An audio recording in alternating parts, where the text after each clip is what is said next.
Assalamualaikum warahmatullahi wabarakatuh.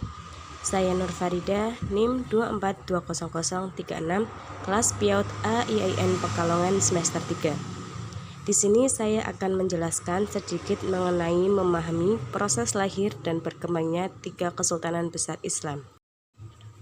Pertama yaitu Kerajaan Utsmaniyah, di mana Utsmaniyah memiliki kemajuan pada bidang pendidikan. Kegiatan pendidikan yang menonjol pada masa Sultan Sulaiman adalah di bidang sastra, kesenian, dan arsitektur. Karena itu, pada masa kekuasaan Sulaiman, banyak gereja yang diubah menjadi masjid.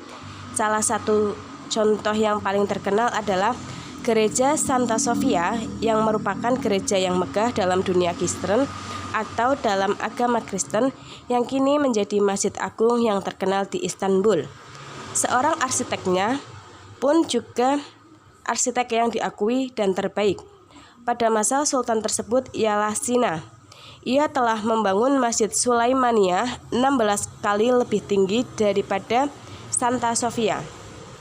Kemudian kemajuan dari sistem pemerintahan. Adapun sistem pemerintah yang dianut adalah bersifat elit. Kemudian tercipta sistem kenaikan pangkat atau status yang didesain dalam kemampuan. Yang ketiga, memiliki kemajuan di bidang ilmu pengetahuan. Dalam bidang ilmu pengetahuan muncul karya ilmu kalam, karya tafsir, hadis, dan ilmu mantik. Yang kedua adalah Kerajaan Syafawiyah. Kemajuan dalam Kesultanan Syafawiyah ada di bidang ekonomi, ilmu pengetahuan, dan bidang pembangunan fisik dan seni.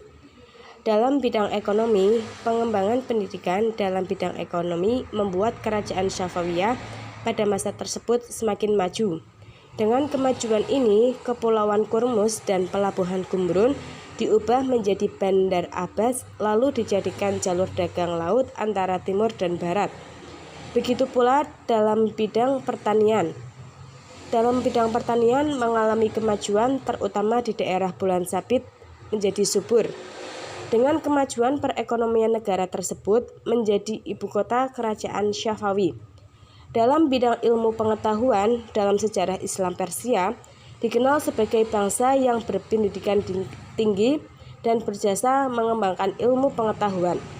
Sehingga tidak heran jika tradisi keilmuan tersebut berlanjut ke Kerajaan Syafawi.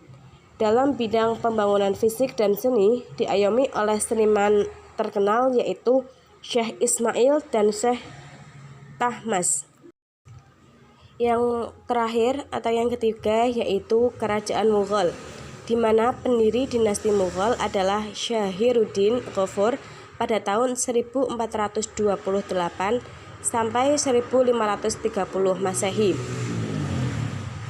Kemajuan di bidang pendidikan. Kegiatan pendidikan pada Kerajaan Mughal mengalami 2 fase, yaitu fase klasik dan fase modern. Fase klasik, kemajuan pendidikan jauh lebih kompleks, khusus pada bidang intelektual, baik ilmu keagamaan, politik, peradaban, dan kebudayaan seperti bidang ilmu pengetahuan, filsafat. 2. Fase modern. Ilmu keagamaan umat Islam hanya menaklukkan taklid pada imam-imam besar yang lahir pada masa klasik. Islam diantaranya kegiatan Islam yang menonjol pada zaman klasik modern adalah ilmu hadis, ilmu Al-Quran, tasawuf, filsafat, bintang, kemiliteran, dan lain-lain. Mungkin demikian yang dapat saya sampaikan, kurang dan lebihnya mohon maaf. Wassalamualaikum warahmatullahi wabarakatuh.